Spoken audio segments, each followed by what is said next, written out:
So students, now we will take up this topic of standing wave. Standing wave formation क्या होता है? तो whenever incident and reflected wave they superimpose on each other. मतलब आपने देखा होगा guitar violin जो इंस्ट्रूमेंट्स होते हैं all they work on the principle of standing wave formation. हम वहाँ पे गिटार वायलिन इंस्ट्रूमेंट में because that wire is fixed at both ends and once we hit it, one wave is incident, other is reflected, they superimpose. और उनकी एक frequency generate होती है वहाँ पे. That frequency generated by wire matches with the frequency of the body of that guitar वाला instrument. और दोनों फ्रीक्वेंसी जब मैच करेगी तो वहाँ पे अच्छी क्वालिटी वॉइस मिलती है. तो this formation is for standing wave. Standing wave formation में हमेशा ये दोनों रिजल्ट आएंगे. तो उसी को इन डिटेल हम लोग यहाँ पे देखते हैं फॉर द स्टैंडिंग वेव. तो just see what I am saying, standing wave. Standing wave, ठीक है. स्टैंडिंग वेव फॉर्मेशन में क्या होता है कि आपके पास सपोज ऐसे ये कोई गिटार या वायलिन जो इंस्ट्रूमेंट है, the wire is fixed at both ends. दोनों एंड पे वायर क्या हो गया, फिक्स हो गया. अब वायर जब फिक्स है तो अब वंस यू हिट इट तो यहाँ पे एक इंसिडेंट वेव फॉर्मेशन ऐसे होते हुए ये जाएगी. तो ये आप मान सकते हो it is incident wave going from left to right. अब इस एंड पे जब जाएगी वेव तो यहाँ से रिफ्लेक्ट बैक करेगी. तो dotted one I am saying the reflected. Now both the waves they super impose on each other. जब ये दोनों वेव्स सुपर इम्पोज कर गई, one is incident and dotted one is reflected. तो ये सुपर इम्पोज करके आपका स्टैंडिंग वेव फॉर्मेशन करते हैं. तो पहला स्टैंडिंग वेव हम किस में देख रहे हैं, इन वायर्स ना. किसी वायर में स्टैंडिंग वेव फॉर्मेशन कैसे आएगी. तब आप देखिएगा equation of standing wave. Incident wave में अगर मैं लिखूंगा कि what the standing incident wave जो लेफ्ट से राइट तरफ जा रही थी, जो ये वेव है, this wave going from left to right, ये आपकी होगी इंसिडेंट वेव. इंसिडेंट वेव को अगर मैं देखूंगा तो what I say amplitude of the wave is A. तो मैं लिख पाऊंगा क्या, A sine kx minus omega T. It is the equation of incident wave जो कि लेफ्ट से राइट की तरफ प्रोपिगेट कर रही है. y is equal to A sine kx minus omega T. अब आप इसको विद x अगर देखते हो तो व्हाट यू विल फाइंड कि कैसे हम प्लस माइनस रखते हैं. ध्यान दीजिएगा, ये this is the y axis and this is x axis. तो अगर आप देखो तो इनिशियली इसका जो थीटा स्लोप होगा dy by D x, if I से तो this dy by D x is tan theta और यही यहाँ पे इसका स्लोप होता है. तो स्लोप की वैल्यू यहाँ पे क्या है, this value is positive, slope value is positive. इस इंसिडेंट वेव का जो स्लोप, क्योंकि y भी पॉजिटिव है और x भी पॉजिटिव, आप देखें यहाँ पे y वैल्यू इज पॉजिटिव और x की वैल्यू भी पॉजिटिव है, इसलिए इसका dy by D x slope क्या आ गया, पॉजिटिव हो गया. तो इस इक्वेशन में हम वो रिजल्ट पा सकते हैं. तो इंसिडेंट वेव इज दिस. तो रिफ्लेक्टेड वेव क्या है, जो अपोजिट डायरेक्शन से आ रही होगी. If I write the equation for reflected wave तो आप देखेंगे what it will be.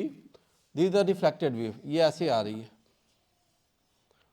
तो ये रिफ्लेक्टेड वेव को हम डॉटेड लाइन पे यहाँ पे शो की है. तो अगर आप मान सकते हो कि ये डॉटेड लाइन वाली जो क्या है, this is the reflected wave coming backward. Correct, ये ऐसे आ रही है. निगेटिव डायरेक्शन में जा रही है. तो रिफ्लेक्टेड वेव का जो इक्वेशन मैं लिखूंगा that will be A sine kx plus omega T. ये क्या हो गया आपका, A sine kx plus omega T. This wave is coming back. यहाँ पे देखेंगे आप दिस टर्म ना, A sine kx plus omega T से रिजल्ट ऐसे आएगा. ये ऐसे आ गई. अब दोनों इक्वेशंस को हम क्या कर दें, इफ वी ऐड तो y नेट, तो y net is y incident plus y reflected, आप ऐसे जोड़ोगे तो ये क्या हो जाएगा, that will be sine c plus sine D. अगर आप देखेंगे तो दिस इज द इक्वेशन और ये भी एक इक्वेशन है. तो sine C plus sine D वाला फॉर्मेशन हम लोग ले सकते हैं यहाँ पे. तो देखोगे ये जो टर्म आ रहा है दिस एंड दिस, दोनों के इक्वेशन को मैं जोड़ूंगा तो मैं क्या लिखूंगा इसे, 2a साइन kx ना sine c plus D by two. तो प्लस वाले टर्म जुड़ जाएंगे और ये क्या कर जाएगा, कैंसिल हो जाएगा, into cos C minus D by two. वो भी देखिए.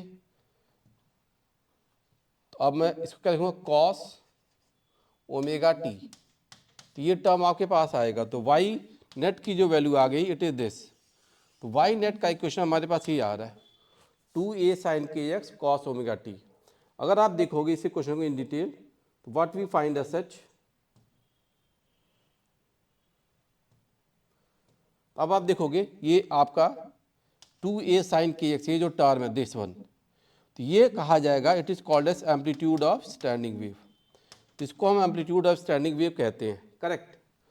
तो यहाँ पे मैंने दो इक्वेशन लिखी है, one is for incident wave और the dotted line is for reflected wave. Once they superimpose this thing happens, इसको मैं नेक्स्ट पेज पे ले जाऊंगा। तो व्हाट आई विल से कि वाई नेट जो वेव की आ गई वो क्या आ गई 2a sin kx into cos omega T, ये रिजल्ट आ रहा है आपके पास, ठीक है ना। थोड़ा ध्यान देना 2a sin kx cos omega T, ये आपका फॉर्मेशन यहां पर करेगा, ठीक है।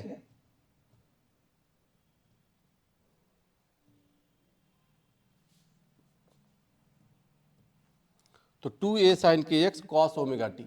अब देखो दिस टर्म ये जो है 2a sin kx, इसको हम क्या कहते हैं amplitude of standing wave, that is 2a sin kx, correct. तो अगर मैं इसको एम्पलीट्यूड ऑफ स्टैंडिंग वेव लिखूंगा तो this equation is y is equal to amplitude of standing wave into cos omega T.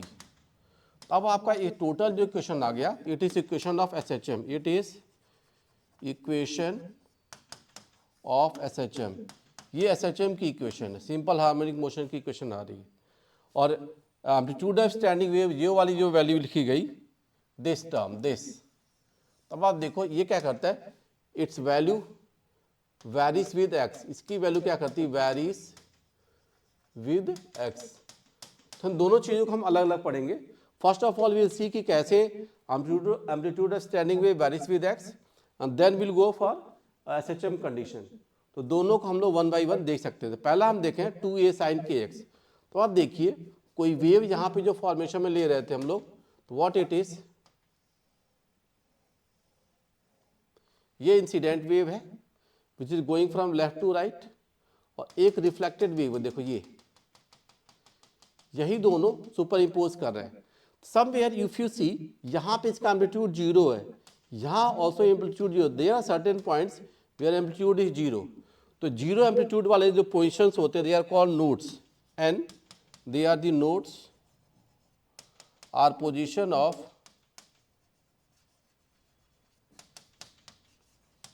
Zero amplitude. इसका amplitude y की value क्या होती है, y की value displacement zero, they are the called as nodes. तो यहाँ पे नोड्स की वैल्यू को हम लोग देखेंगे। तो नोड्स कौन से हैं, दिस इज द नोड, ये नोड है, दिस इज नोड। तो कुछ नोड पोजीशन आपको यहाँ पर मिलते हैं, they are called as nodes, correct. अब नोड के बाद आप देखोगे तो देयर आर अदर पोजीशन, यहाँ पे तो एम्पलीट्यूड जीरो हो गया।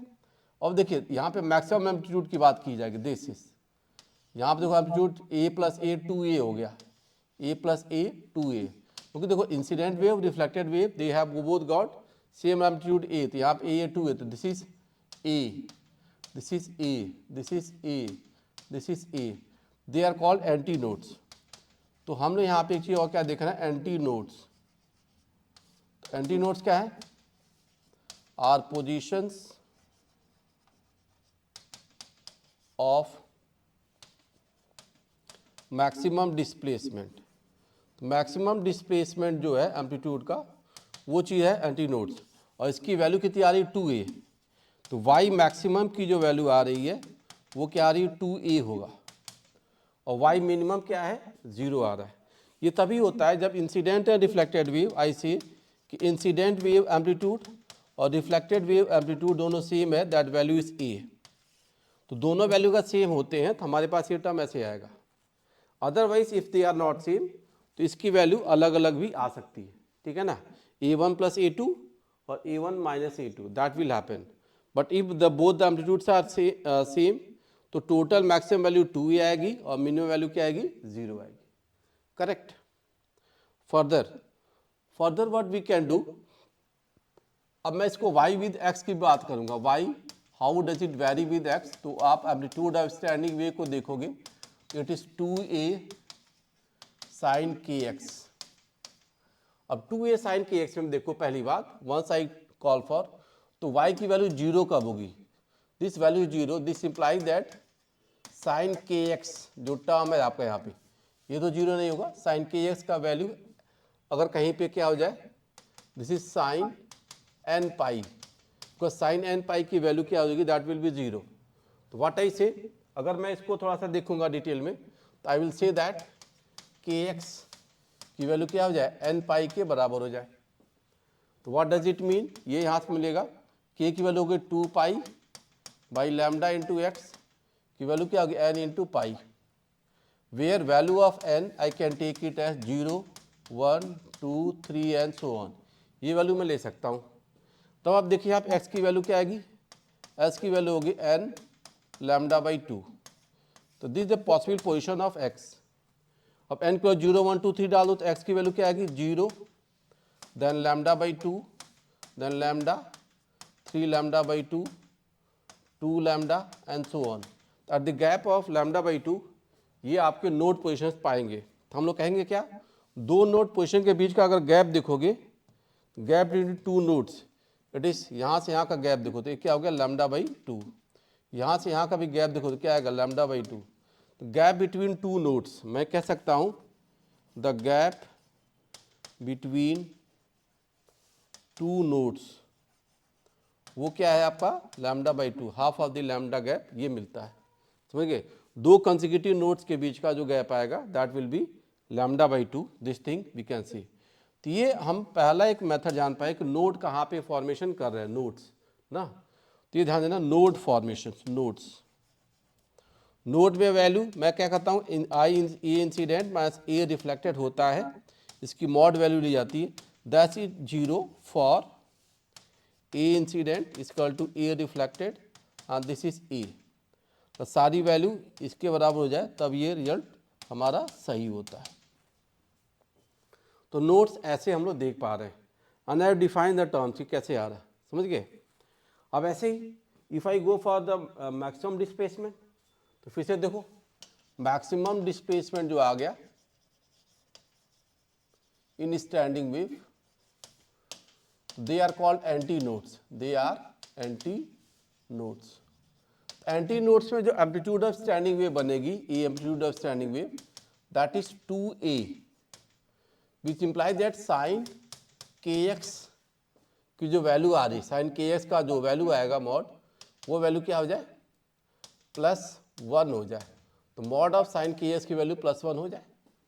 तो के एक्स की वैल्यू +1 हो जाए तो उस केस में मैं क्या कर सकता हूँ, आई विल से दैट के एक्स की वैल्यू आती है sine pi by 2, 3 pi by 2 and like that, आप रिजल्ट जान सकते हो। तो हम ये कह सकते हैं साइन के एक्स की वैल्यू क्या होगी, n पाई बाई 2 ना, ये टर्म हम लोग लिख सकते हैं। तो हाउ आई विल से, ये वैल्यू फर्दर मैं अगर देखता हूँ इसको n पाई बाई 2, या अगर मान लो मुझे क्या करना है, I have to get only the odd multiples, तो अब मैं इसको और भी कर सकता हूँ, दिस वैल्यू n को ऑड डालना है, ऑड टर्म्स। ऑड टर्म्स में क्या कर सकते हैं, इसको हम ये भी वैल्यू लिख सकते हैं क्या, 2n minus 1 into lambda by 2, ऐसा भी कर सकते हो, 2n minus 1 pi by 2, sorry क्या कर दूंगा मैं, 2n minus 1 into pi by 2, this value I can say. Further देखिए क्या वैल्यू आएगी आपको, 2 pi by lambda into x, ये k की वैल्यू आ गई, it is 2n minus 1 into pi by 2। Now see x की वैल्यू क्या आ गई आपके पास, s की वैल्यू आपके पास आ जाएगी, देखिएगा आप 2n minus 1 into lambda by 4 ये आएगा। I will put the n की वैल्यू s, n की जो वैल्यू होगी 1, 2, 3 so on I can put. तो आप देखोगे x की वैल्यू जहाँ पे एज पर दिस इक्वेशन आएगा तो x की वैल्यू क्या आ गई, lambda by 4, 3 lambda by 4, 5 lambda by 4 and so on. तो ये सारे रिजल्ट्स हमको मिल सकते हैं फॉर दी पोजिशंस ना। तो आपको ये सारी वैल्यू मिलेगी लैम्डा बाई 4, 3 लैम्डा बाई 4 पे, ऐसे पैटर्न आपको मिलते जाएंगे। फर्दर का गैप देखोगे यहाँ पे तो what you will say, the gap for lambda by 4 and 3 lambda by 4, lambda by 2 आ गया, 3 लैम्डा बाई 4, 5 लैम्डा बाई 4, इसके बीच का गैप भी लैम्डा बाई 2 आएगा। तो ये consecutive gaps between the anti nodes, that value is also lambda by 2 ना। तो ये node and anti node position हमारे फॉर्मेशन में आएंगे। नाउ अगर मैं इसको डायग्राम पे देखूंगा तो व्हाट आई विल से, जस्ट सी, मैं यहाँ पे स्टैंडिंग वेव फॉर्मेशन कर रहा हूँ, देखिएगा, और कोई वेव, ये देखें आप, one is incident, other is reflected, और दोनों का मैं सुपरपोजिशन कर दिया। तो ये आपका नोड था, नोड वैल्यू हमने दिखा दिया था, this is the node, minimum positions are the nodes, correct, ये नोड आ गए।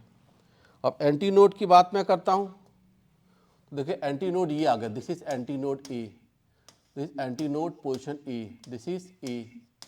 अगर आप देखो तो यहाँ पे फुल लैम्डा इधर आ जा रहा है, तो उसके हाफ पे ये जीरो, तो ये हाफ पे ऐसे मैंने लैम्डा बाई 2 वाले बता दिया। एंटी नोड देखो तो जीरो है, ये लैम्डा बाई 2 है, इसके बीच में क्या आ गया, हाफ पे लैम्डा बाई 4, फिर इधर पे क्या आ गया, 3 लैम्डा बाई 4, फिर आप देखो तो क्या आ गया, 5 लैम्डा बाई 4, फिर आप देखो यहाँ पे इट इज 7 लैम्डा बाई 4। तो एंटी नोड्स के बीच का गैप भी क्या आ रहा है आपके पास, लैम्डा बाई 2 आ रहा है, और नोड्स के बीच का गैप भी क्या था, लैम्डा बाई 2 था। तो हम ये कह सकते हैं क्या, node anti node, node anti node, node anti node, ऐसी फॉर्मेशन हो रही है। तब आप देखिए व्हाट आई विल से, कि कोई भी नोड और नोड के बीच का gap it is lambda by 2, anti node के बीच का gap it is lambda by 2 ना, और नोड और एंटी नोड के बीच का गैप जो होगा ये हाफ, क्योंकि एंटी नोड का लैम्डा बाई 2 और इसके बीच का वैल्यू हाफ हो जाएगा, तो लैम्डा बाई 4। तो you can see the gaps for the consecutive node and anti node, ऐसे हम लोग देख सकते हैं। और कितने लूप्स बनेंगे, नंबर ऑफ लूप्स, आप ध्यान है यहाँ पे जो नंबर ऑफ लूप्स होते हैं एन, मालूम है कि यहाँ पे कुछ नंबर ऑफ लूप्स है, नंबर ऑफ लूप्स फॉर्म्ड ना, तो हम कहेंगे this number of loops formed directly proportional to frequency, proportional to energy, मतलब हमने ज़्यादा एनर्जी दिया फॉर द सेम वायर, तो नंबर ऑफ लूप्स फॉर्म क्या होंगे, बढ़ जाएंगे। तो number of loops form with they go on increasing, वो इंक्रीज कर सकते हैं, और इस तरह से फॉर्मेशन आ जाएगी, और लैम्डा का रिजल्ट हम लोग यहाँ पे क्रिएट कर सकते हैं। अब जैसे मान लो यहाँ पे for this question I take an example कि कैसे हम लूप्स फॉर्म्ड और उसको देख पाते हैं। सपोज दिस वायर आप देखिए, तो 1 लैम्डा, 2 लैम्डा, 3 लैम्डा फॉर्मेशन है यहाँ पे, and this length of the wire if I see from here to here, this wire length is 3 meters। मान लेता हूं मैं कि दो एंड्स के बीच में वायर जो फिक्स था, इसका लेंथ कितना आ गया, 3 मीटर्स है। तो एग्जाम्पल में मैं क्या कहूँगा, the length of wire is 3 meters, correct, length of wire 3 meters है। और यहाँ पे लैम्डा देखो, एक लैम्डा यहाँ तक कंप्लीट हुआ, दूसरा लैम्डा, तीसरा लैम्डा, तो 3 लैम्डा इक्वल टू 3 मीटर्स। हमेशा ऐसा हो कोई जरूरी नहीं होता है, तो यहाँ पे मैं कह दूँ मतलब कि लैम्डा की वैल्यू 1 मीटर ही आए, कोई ज़रूरी नहीं है। तो यहाँ पे मेरे पास क्या आ जा रहा है, लैम्डा की वैल्यू आ गई 1 मीटर, करेक्ट। अब लैम्डा अगर 1 मीटर है तो कॉरस्पॉन्डिंगली आपका gap between anti node and anti node के बीच का जो गैप डिस्टेंस होगा, this gap half of this 1 meter क्या हो जाएगा, 1/2 मीटर। नोड और नोड के बीच का गैप भी जो आएगा, this gap distance this also half meter, ठीक है। और नोड और एंटी नोड के बीच का गैप, अगर ये नोड है, आप देखें ये भी नोड है, और बीच में क्या आएगा, एक एंटी नोड आएगा, तो नोड और एंटी नोड के बीच का गैप क्या हो जाएगा, this is node and anti node, it is 1/4 meters. तो कॉरस्पॉन्डिंगली हम यहाँ पे रिजल्ट फॉर्मेशन देख सकते हैं कि कैसे नोड और एंटी नोड के फॉर्मेशंस आ रहे हैं, and we can get the result, correct. अब इसी में इक्वेशंस आती है तो उसको कैसे कोरिलेट करें, that value also we can see. मान लो मेरे पास I take example, any wave was given like this, कि हमने कहते हैं y इक्वल टू से it is written as 20 sine, और मैं यहाँ पे कह सकता हूँ कि ये वैल्यू जो है 10 pi by lambda into x हो गया, इंटू कॉस मैं कहता हूँ 100 pi t, it is the equation of standing wave. अगर ये आपकी इक्वेशन ऑफ स्टैंडिंग वेव है, समझ गए, 10 पाई, ये लैम्डा हटा दो, इसको हम 10 पाई की बात 10 पाई एक्स मान सकते हैं यहाँ पे, समझ गए। Lambda we can guess from here. तो ये क्वेश्चन मेरे पास क्या आ गई, y equal to 20 sine 10 pi X into cos 100 pi T. ये हमारे पास वे क्वेश्चन है। तो वे क्वेश्चन में मुझे लैम्डा निकालना हो कि what is the lambda here, we can guess. तो मैं क्या करूँगा, के देखिए क्या है, it is 10 pi, it is 2 pi by lambda, ऐसा हो गया हमारे पास इक्वेशन में। K is 10 pi square 2 pi by lambda. Further what I will say, अब देखो आपका मैं कहूँगा लैम्डा की वैल्यू क्या आ गई, फ्रॉम हियर इफ आई से lambda it is 2 pi by 10 पाई, तो वैल्यू क्या आ गई 1/5 मीटर्स। तो this lambda is how much, 20 centimetre. तो 20 centimetre is the lambda value. ये हम पहला टर्म यहाँ पे पा गए। इसका अगर ओमेगा देखना होता तो ओमेगा की वैल्यू देखो, omega is equal to 2 pi F ना, ये चीज़ है। That value is what 100 pi, that is 100 pi. अब आप यहाँ पे देखो तो ओमेगा की वैल्यू ये टर्म आ गया, तो फ्रीक्वेंसी भी निकाल सकते हैं। तो फ्रीक्वेंसी 2 पाई एफ से देख लो, तो फ्रीक्वेंसी इज 50 हर्ट्ज। तो frequency of the wave 50 hertz है और लैम्डा की वैल्यू क्या आ गई 20 सेंटीमीटर आ गई। It is like this. अब अगर ये टर्म आ जाता है and if I have a wire, ये वायर है मेरे पास, समझ गए, एंड इफ आई से this wave formation is going on, और इसकी जो लेंथ है यहाँ तक है, suppose I say the length of the wire here it is 2 meters. कितनी वायर है, 2 मीटर्स है, समझ गए। अगर 2 मीटर्स है और यहाँ पे आप देखें लैम्डा की वैल्यू कितनी आ गई आपके पास 20 सेंटीमीटर है, लैम्डा इज 20 सेंटीमीटर। तो कितने लैम्डा यहाँ क्रिएट होंगे, there will be how many lambdas, अगर 2 मीटर है तो कितने लैम्डा होंगे, आप देखोगे 10 लैम्डा विल बी क्रिएटेड। तो 10 लैम्डा में कितने लूप्स बनेंगे, एक लैम्डा में देखो, एक लैम्डा में अगर हम देखते थे एक लैम्डा ये है देखो, तो 10 लैम्डा में कितने लूप बनेंगे, तो number of loops if I से कि नंबर ऑफ लूप्स जो फॉर्म होंगे यहाँ पे, तो हम कहेंगे 2 टाइम्स 10 लैम्डा ना, तो 2 टाइम्स 10 लैम्डा की वैल्यू क्या 20 लूप्स विल बी फॉर्म्ड। तो इक्वेशन में 20 लूप्स बनेंगे यहाँ पे। तो मैं यहाँ पे इसकी फॉर्मेशन 1 2 3 4 5 6 ऐसे करके आप टोटल कितने लूप्स बनाओगे 20 लूप्स, समझ गए। तो 20 लूप्स की फॉर्मेशन आपको करनी पड़ेगी। हो सकता है मैं पूरा नहीं बना पाया हूँ 20, लेकिन आप मान लेना कि यहाँ पे जो कितने लूप्स बनेंगे इट्स लाइक दिस ना। इंसिडेंट एंड रिफ्लेक्टेड वेव से ये फॉर्मेशन हमारे पास आ जाती, ठीक है। अब इसी को लेंथ ऑफ वायर, जैसे मान लो ये सेम डेटा को मैं लेंथ ऑफ वायर थोड़ा कम कर लेता हूँ, देन व्हाट विल हैपन, मान लो मैं कहता हूँ here the length of wire वास ना, ये जो चीज़ दे दी गई है, if the length of wire वास 50 सेंटीमीटर, हाफ मीटर, तब क्या होगा वहाँ भी हम लोग देख सकते हैं। तो चेक करो, अगर यही स्टैंडिंग वेव अगले एग्जाम्पल में मैं ले रहा हूँ, इससे लैम्डा इज 20 सेंटीमीटर, ठीक है, and length of wire is half meter, मतलब क्या हो गया 50 centimetre.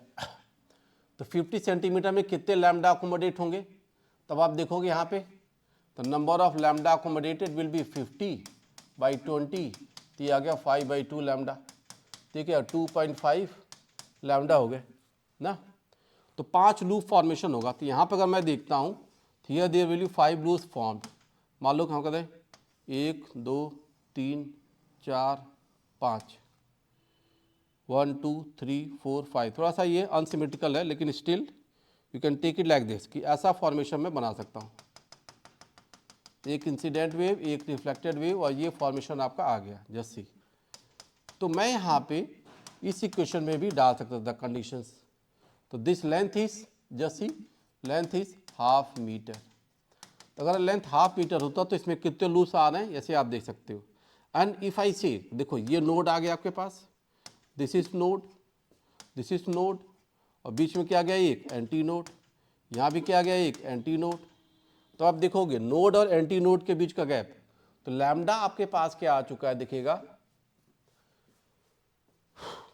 If you see lambda was 20 centimetre, तो लैम्डा बाई 2 कितना आ गया आपके पास 10 सेंटीमीटर, एंड लैम्डा बाई 4 क्या आ गया आपके पास 5 सेंटीमीटर, करेक्ट। तो मैं कहूँगा कि the gap between node and anti node, node और एंटी नोड के बीच का जो गैप आएगा, ये नोड और एंटी नोड के बीच का जो गैप है, दिस गैप इज 5 सेंटीमीटर। और नोड के बीच का जो गैप आएगा, दिस इज 10 सेंटीमीटर। ये फॉर्मेशन हम लोग देख सकते हैं, how this node and anti node formations are happening, correct. ये चीज़ें यहाँ पे बनेंगी, लूप कैसे फॉर्मेशन हो रहा है, इंसिडेंट रिफ्लेक्टेड वेव्स कैसे हैं, all that we can see, और इक्वेशन से हम लोग जनरेट कर सकते हैं, ठीक है। तो पहला तरीका तो ये हो गया कि स्टैंडिंग वेव में next is happening the frequency. तो फ्रीक्वेंसी ऑफ द वेव भी हम लोग यहाँ पर देख सकते हैं कि जो जैसे ऑसिलेशन तो हमने वहाँ पे बता ही दिया था, ठीक है ना। तो फ्रीक्वेंसी ऑफ वेव में अब जो SHM की इक्वेशन होती है, SHM इक्वेशन कैसे आएगा, that thing also we can do, कि how the number of oscillation this wave is doing, तो उसको भी हम लोग देख सकते हैं। जो फ्रीक्वेंसी आती है एफ मिनिमम फ्रीक्वेंसी, तो मिनिमम फ्रीक्वेंसी जो होती है वो क्या होगी, सिंगल लूप पे किसी वेव में मिनिमम फ्रीक्वेंसी आएगी। तो मिनिमम फ्रीक्वेंसी सिंगल लूप जो होती है इसको हम कहते हैं फंडामेंटल मोड, ये हो जाएगा फंडामेंटल मोड, सिंगल लूप होगा। उसके बाद हायर लूप्स की फॉर्मेशन भी आ सकती है ना, तो that result also we can see कि कौन सी फ्रीक्वेंसी, कौन से लूप फॉर्मेशन वहाँ पे बन रहे हैं, समझ गए। लूप्स बढ़ेंगे, अगर लूप नंबर जो होगा बढ़ेगा तो फ्रीक्वेंसी क्या होती है, बढ़ती है। तो ये एक आइडिया आप रखिएगा, किसी भी उसमें कोई लूप है, वायर है, और दोनों एंड पे वो फिक्स है और एक लूप बन रहा है, तो से फ्रीक्वेंसी इज 100 हर्ट्ज। उसी वायर में 2 लूप बन गए तो 200 हर्ट्ज, 3 लूप बन गए 300 हर्ट्ज, ये बोथ एंड्स आर फिक्स्ड। तो ये कंडीशन भी हम लोग देख सकते हैं। तो लूप्स फॉर्मेशन को अगर मैं यहाँ पे देखूं तो पॉसिबल फ्रीक्वेंसीज इन स्टैंडिंग वेव, वो टर्म भी हम लोग देख सकते हैं। क्या, जरा देखिएगा, मान लो इफ आई से दिस इज द लेंथ और वायर 2 एंड पे ऐसे फिक्स्ड है, और यहाँ पे एक इंसिडेंट वेव ऐसे गई सिंगल लूप में और ये वापस आ गई इसे, तो इंसिडेंट वेव है, रिफ्लेक्टेड वेव ऐसे। तो आप देखो length of the wire is L, it is fix between the 2 points. तब आप क्या कहोगे, ये नोड था, ये भी नोड था, नोड के बीच का गैप क्या होगा, λ/2। तो L की वैल्यू क्या आ गई आपके पास, λ/2 आ जाएगी यहाँ पे, समझ गए। तो हम लोग कहेंगे लैम्डा की वैल्यू क्या आ गई, 2L हो गई, और यहाँ पे जो फ्रीक्वेंसी आएगी इसकी frequency F equal to V/λ हम लोग कह सकते हैं। एंड दिस लैम्डा की वैल्यू अगर सिंगल लूप में आ रहा है तो लैम्डा इज 2L, तो इट इज V/2L हम लोग लिख सकते हैं। ये वायर है फिक्स बिटवीन द 2 एंड्स, तो मैं V को क्या लिख सकता हूँ, 1/2L, V is √T/μ, where T the tension in the wire, T मैं क्या कहूँगा, T will be the tension in wire. तो इस वायर में जो टेंशन है वो T है, T is tension in wire, tension in wire वो T है। और म्यू क्या है यहाँ पे देखो, दिस म्यू इज मास पर यूनिट लेंथ ऑफ वायर। तो this we have done in the last class कि कोई वेव प्रोपगेटिंग इन ए रोप, तो वहाँ पे V की वैल्यू अंडर T/μ लिख सकते हैं, ये फंडामेंटल फ्रीक्वेंसी होगी। तो सिंगल लूप में जो टर्म है it is called fundamental frequency, इससे छोटी फ्रीक्वेंसी आपको नहीं मिलेगी। एक लूप का फॉर्मेशन जरूरी है for the standing wave being done if it is fixed at both ends ना। तो ये पहला टर्म आ गया। इसके बाद क्या होगा, देखो दोनों एंड्स फिक्स हैं, तो फिक्स एंड्स हमेशा क्या होते हैं, नोड फॉर्मेशन करते हैं। सेकेंड वेव इज दिस, देखो ये भी आ गया, तो ये इंसिडेंट वेव है, ये रिफ्लेक्टेड वेव फिर से आ गया यहाँ पे। तो हम क्या कहेंगे, दिस लैम्डा इक्वल टू क्या हो गया, L के बराबर हो गया, ठीक है। तो इसकी जो फ्रीक्वेंसी आएगी देखो F2, ये F1 था तो F2 फ्रीक्वेंसी होगी। तो फ्रीक्वेंसी F2 क्या होगा, V भाई नया लैम्डा इसका कुछ आ गया तो V/λ में लिख दिया, और लैम्डा की वैल्यू 2L है, सॉरी लैम्डा की वैल्यू L है, तो मैं क्या लिखूंगा V/L। ऊपर वाले से कंपेयर करो तो इसको मैं लिख सकता हूँ 2 टाइम्स V/2L, इसको मैं ऐसा भी लिख सकता हूँ। तो दिस इज 2F1, तो फंडामेंटल फ्रीक्वेंसी F2 के बाद ये जो आ गया 2F1 आ गया, तो F2 is called S second harmonic, इसका नाम देते हैं हम लोग सेकेंड हार्मोनिक। फंडामेंटल को हम लोग कहते हैं क्या, it is called as first harmonic of frequency. तो ये फर्स्ट हार्मोनिक है, ये सेकंड हार्मोनिक है, दो लूप पे क्या हो गया आपका ये सेकंड हार्मोनिक। तो this information we can have, इसको हम लोग ऐसे लिख पाते हैं, ठीक है। अब ऐसे आगे चलो, अब यहाँ पे I can day,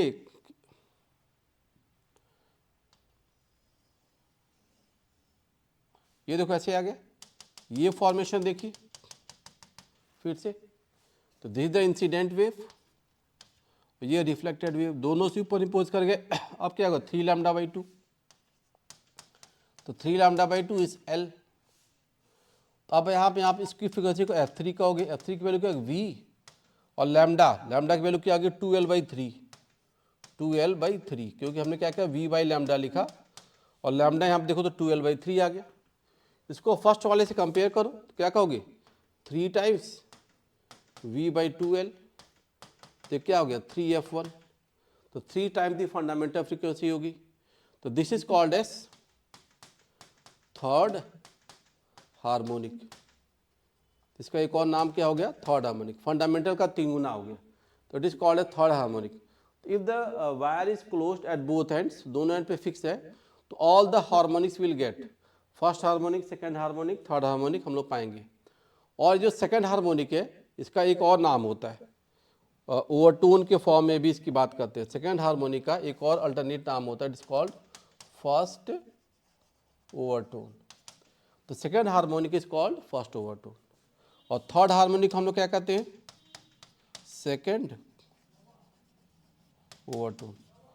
third harmonic is called second overtone, and second harmonic called first overtone. तो this information, this idea we have, समझ गए। तो ये आप ध्यान देना कैसे हम वेव फ्रीक्वेंसी और उसके डिटेल को देख पा रहे हैं, conditions how do we C.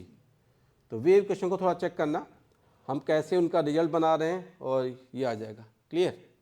Harmonics तो मतलब हम यहाँ देखेंगे ये फंडामेंटल फ्रीक्वेंसी, मान लो कहीं पे मेरे पास फंडामेंटल फ्रीक्वेंसी जो है वो 50 हर्ट्ज है, तो हमारे पास 50 का डबल क्या हो गया 100 भी मिलेगा, 3 गुना क्या हो गया 150 मिलेगा, 4 times 200 hertz, will get all the multiples of fundamental frequency. तो ये रिजल्ट हमको यहाँ पर मिलेगा।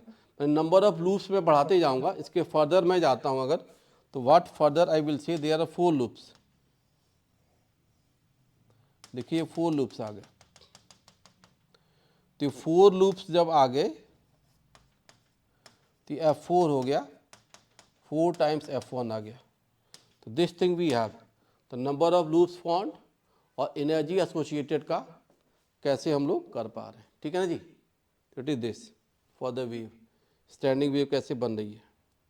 तो यहाँ पर हम लोग क्या कहेंगे, if wire is fixed, if wire is fixed